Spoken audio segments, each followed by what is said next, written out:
बहरोड क्षेत्र के गंडाला गांव निवासी युवक सुनील शर्मा उर्फ पप्पन की हत्या के मामले में बहरोड सदर थाना पुलिस ने कार्रवाई करते हुए आरोपी टैक्सी चालक गंडाला निवासी परसराम पुत्र ब्रज किशोर को जाति वाल्मीकि को गिरफ्तार किया है।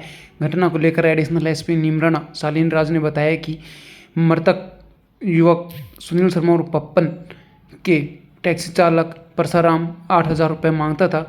वह उसके दोस्तों को करीब 2 माह पहले हरिद्वार घुमाने के लिए लेकर गया था, जिसके करीब 4,000 रुपये उन्होंने दे दिए थे और 8,000 रुपये बाकी रह गए थे, जिसको लेकर पहले मृतक युवक को परसराम ने शराब पिलाई और उसके बाद वहीं पर गाड़ी में बैटरी के एक लोहे के तार से उसके सिर पर वार कर हत्या कर दी और उस हत्या कर अपने परिजनों को हरिद्वार लेकर घूमने के लिए चला गया था। घटना को लेकर पुलिस ने आरोपी टैक्सी चालक गंडाला निवासी परसराम को हरियाणा के सोनीपत से गिरफ्तार किया है। आपको बता दें कि गंडाला निवासी युवक का 6 जुलाई को भिट्टेडा स्थित बाबा खन्नेतनाथ कॉलेज के सामने खेल मैदान में शव मिला था, जिसके बाद परिजनों ने घटना को लेकर गांव के ही 4 युवकों के खिलाफ शक जाहिर करते हुए हत्या का मामला दर्ज करवाया था। क्या कहा, सुनिए घटना को लेकर एडिशनल एसपी। जुलाई को यानी गत शनिवार को हमें सुबह इत्तला मिली थी कि भिटेड़ा गांव में बाबा खेतानाथ महिला कॉलेज है, उसके सामने ग्राउंड है, उसमें एक व्यक्ति की लाश पड़ी है। उस पर तत्कालीन सदर थाने की पुलिस मौके पे पहुंची। व्यक्ति की शिनाख्त सुनील शर्मा उर्फ पप्पन निवासी गंडाला के रूप में हुई। मौके पे हम सभी पहुंचे और FSL, MOB, डॉग स्क्वाड सभी को बुलाकर और साक्ष्यों का संकलन भी किया गया। मौके पे ही मृतक के जो परिजन थे उनके द्वारा 4 व्यक्तियों के खिलाफ शक के आधार पर नामजद रिपोर्ट भी दी गई थी। उसी समय मौके पर ही प्रकरण की गंभीरता को देखते हुए मांडन सदर और निमराना थाने से टीमें गठित करके और तुरंत ही इन 4 संदिग्धों को डिटेन भी कर लिया गया था। उसके बाद में उन 4 संदिग्धों से मनोवैज्ञानिक रूप से पूछताछ की गई और जितने भी तकनीकी साक्ष्य थे उनके आधार पर उनसे गहनता से पूछताछ की गई। प्रारंभिक रूप में हम लोग इस घटना से उनको लिंक नहीं कर पाए। तत्पश्चात हमने अपने अनुसंधान का दायरा भी बढ़ाया और जो हमारी टीमें जो लगातार इस घटना के होने के बाद से फील्ड में एक्टिव थी और अथक प्रयास कर रही थी, हमें एक इनपुट मिला, एक इको गाड़ी स्लेटी रंग की, उसके घटनास्थल के आसपास होने का। उस बारे में और डिटेल में जब हम गए तो हमने कुछ गाड़ियां आइडेंटिफाई की। उनमें से भी हमने शक के आधार पे एक गाड़ी को शॉर्टलिस्ट किया। जब उस गाड़ी के बारे में और जानकारी प्राप्त की गई तो वो गाड़ी परसाराम निवासी गंडाला की होना पाई गई। उस टीम को तुरंत परसाराम के पीछे भेजा गया। जानकारी प्राप्त हुई कि ये जब घटना हुई थी उसके कुछ ही घंटों बाद में वो अपने परिवार को लेके, ये परसाराम भी गंडाला का ही निवासी है, वो अपने परिवार को लेके हरिद्वार की तरफ चला गया था। तुरंत मौके से ही टीम रवाना करके और परसाराम के पीछे टीम भेजी गई और उसको भी डिटेन कर लिया गया। उसने ये वारदात करना कबूल किया। अब जो समस्त घटनाक्रम है वो इस प्रकार सामने आया कि जो परसाराम है, जो गंडाला का निवासी है, ये इसकी इको गाड़ी है स्लेटी रंग की, ये इसको टैक्सी में चलाता है।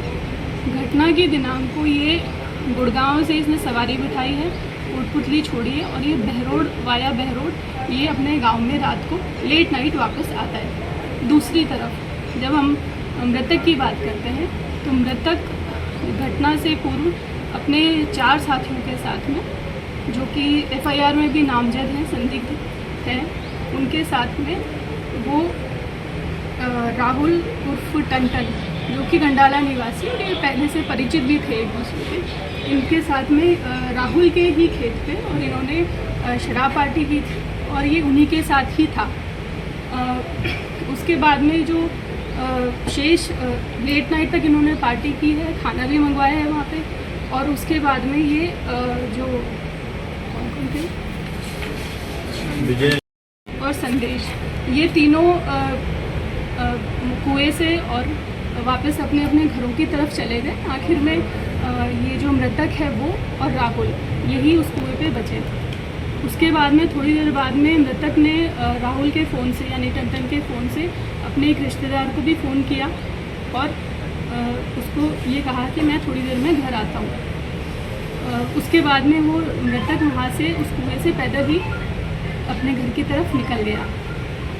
जैसा कि मैंने बताया था कि ये जो आरोपी है इसमें ये बहरोड की तरफ से अपने गांव आ रहा था। बाई इंस्टेंस कोइंसिडेंस कह लीजिए कि इन दोनों का वहाँ पे गांव में आमना सामना हो गया।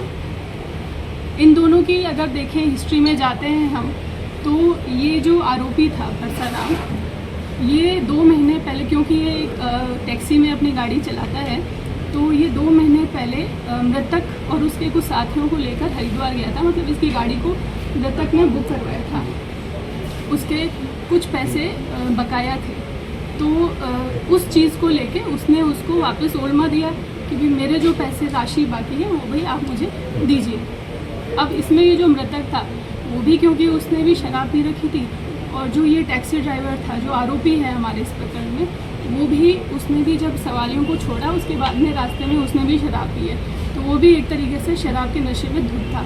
दोनों में इस बात को लेकर थोड़ी कहासुनी हो गई। उसके बाद में क्योंकि मृतक आवेशित हो चुका था तब तक, और ये जो आरोपी है ये भी आक्रोशित था अपने किराए को लेके, तो आरोपी ने मृतक को अपनी गाड़ी में बिठाया अपने साथ में और उसको ये कहा कि चल थोड़ा टहल के घूम के आते हैं। उसके बाद में वो अपनी इको गाड़ी में लेकर उसको और बिटेड़ा के कॉलेज ग्राउंड के सामने पहुंचा।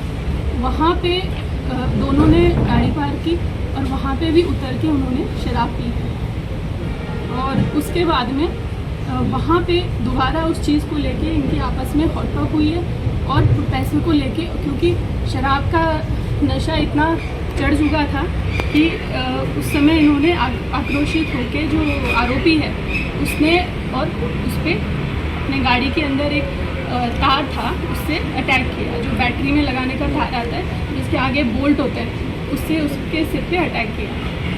उसको गंभीर चोट आई। मृतक ने वहाँ इधर उधर भगने की भी कोशिश की। उसके बाद में वो फाइनली एक जगह जाके गिर गया। ये जो आरोपी है इसने गाड़ी को भी इसके मृतक के शरीर पे चढ़ाया है और फिर वो जल्दबाजी में वहाँ से रवाना हो गया, और मौके से ही वो तुरंत अपने घर जाता है और अपने परिवार को जल्दी से वहाँ से लेके और हरिद्वार की तरफ रवाना हो जाता है। डाउट वो इसलिए और भी बहुत इम्पॉर्टेंट एक क्लू था क्योंकि मौके पे जब हम गए थे, मौके की स्थिति जो हमने देखी थी वहाँ पे गाड़ी के टायरों के ताज़ा निशान थे, और जो मृतक का शरीर था उसके ऊपर भी, उसके जो कपड़े थे और उसका हाथ था उसके ऊपर भी टायर छड़ने के साफ साफ निशान परिलक्षित हो रहे थे। कार्रवाई में विशेष इस पूरे मामले के अंदर जो हमारी विशेष भूमिका में, क्योंकि जो FIR थी और इसमें जो नामजद थे शक के आधार पे, वैसे अभी हमारी इन्वेस्टिगेशन अभी जारी है। जो मुलजिम है उसका रिमांड लेके हम उससे और भी तथ्यों पे इन्वेस्टिगेशन करेंगे कि क्या उसके साथ और कोई था या और कोई किसी भी तरीके से किसी भी प्रकार से किसी का इन्वॉल्वमेंट इस घटना में है या नहीं है। मैं क्योंकि एक तरीके से ब्लाइंड मामला था, इसमें ये जो आरोपी है जिसको हमने अरेस्ट किया, जो मुख्य आरोपी है जिसकी घटना में गाड़ी भी हमने बरामद की है, और जो जिस हथियार से जिस तार से इसने मारा है वो भी पुलिस द्वारा बरामद कर लिया गया है। तो ब्लाइंड मर्डर का खुलासा किया गया है। तो मैं विशेष रूप से मेरी जो टीम है, CO बहरोड, SHO सदर और हमारी सदर थाने की पूरी टीम और मेरी साइबर टीम, मैं उनको विशेष बधाई देती हूँ कि उन्होंने इतने कम शॉर्ट समय में और इस तरीके से एक बिल्कुल क्लूलेस एक घटना को और इन्होंने इस तरीके से अंजाम पे पहुँचाया, और जो मुख्य अभियुक्त था इस घटना का उसको वो पकड़ के लेके आए। आरोपी हमने सोनीपत से हमने इसको डिटेन किया था। कितने रुपए का लेन देन था इनका मैम?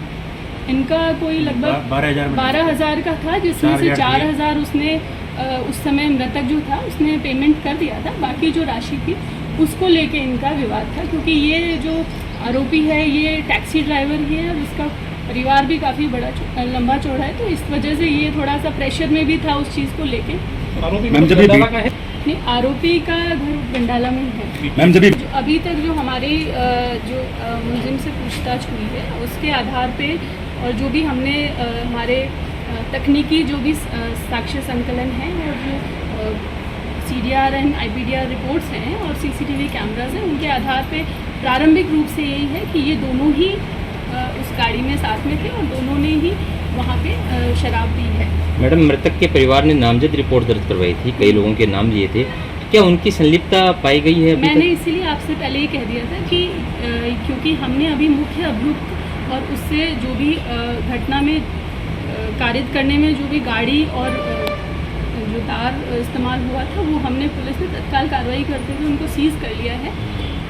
अभियुक्त का रिमांड लिया जाकर और उसके बारे में गहनता से पूछताछ की जाएगी कि और भी कोई अभियुक्त है या नहीं है, क्योंकि मामला 302 जैसा गंभीर है। तो इसीलिए गहनता से अनुसंधान और साक्ष्यों को लिंक करने के बाद ही हम आगे के किसी नतीजे पे पहुंच सकते हैं। सबसे बड़ा प्रवृत्ति का है बिल्कुल बिल्कुल, क्योंकि वैसे देखिए गंडाला जो गांव है वो व्रत निमराना के अंडर में आता है। फिर भी हमारे क्योंकि हमारे ही अंडर में एरिया है तो बिल्कुल कोशिश यही रहेगी कि किसी भी तरीके का कोई भी अपराध ऐसा तो ना हो, विभत्स अपराध बिल्कुल ना हो, और वो हमारी जो प्रॉम्प्ट और प्रोएक्टिव कार्रवाइयाँ हैं उन्हीं के बदौलत ऐसे रोकथाम हो सकते हैं। मेरा एक विशेष संदेश ये भी रहेगा आप लोगों के माध्यम से कि जो नशे की प्रवृत्ति बढ़ती जा रही है लोगों के बीच में, इसको कंट्रोल करना बहुत ज़रूरी है, क्योंकि बिल्कुल उनका पहले का सभी का तो नहीं है, वो एक अलग मैटर है, बाकी उनका हम अभी इस मामले में इनकी संलिप्तता, क्योंकि अभी हमने उनको बिल्कुल क्लीन चिट हम तभी देंगे जब इन्वेस्टिगेशन हमारा और भी पहलुओं पे हो जाएगा। बाकी सभी पॉइंट्स पे बिंदुओं को हम कवर करते हुए फर्दर इन्वेस्टिगेशन कर रहे हैं। अभी तक हमें हमारा इन्वेस्टिगेशन कंप्लीट नहीं हुआ, बट आप ये देखिए इसमें मुख्य अभियुक्त जो है वो हमारे गिरफ्त में है। वो व्यक्ति जो है जिसके ऊपर इतना परिवार का भार था, उसके कुछ पैसे जो किराए के बकाया थे और उसका वो एकमात्र रोजी रोटी का सहारा था, तो वो नशे, वो भी खुद भी नशे में था, तो इसलिए वो एकदम प्रोवोक हो गया उन सब चीज़ों को देख के। इनके बीच में जो भी हॉट टॉक हुई उसके बाद में एक इम्पल्सिव बिहेवियर है, नहीं कि कोई साजिश है।